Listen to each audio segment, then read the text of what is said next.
Because even the Moors, right? They're the ones who actually basically brought all the sanitation and all those back in the 1100s, right? Even the 900s. They went to Europe and actually civilized them in a way because they didn't have the technology that we had on African continent. I even recently saw the story of Benin, right?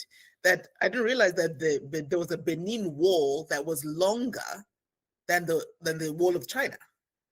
I was like, what? But guess what? The British are very good at destruction and looting, right? That's what they did. I mean, why is it that all of our artifacts are in their museums? What do they know about what these artifacts are supposed to do?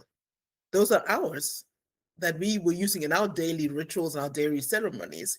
But again, as you said, it's all about the eyes of the beholder. So in a way, I feel that even what you're saying about how do we learn to decode our Africanness. I know for me, one of the easiest ways that I do it is through songs and music, right? Because even every time I'd play my mbira or every time I sing certain songs, certain things would happen to people in the audience. And I know it's not me, but whatever needed to happen from people listening to me playing this music and singing certain songs in a certain way, it's almost sometimes I'd feel like ancestral presence would take over my body because I know it's not me singing, right?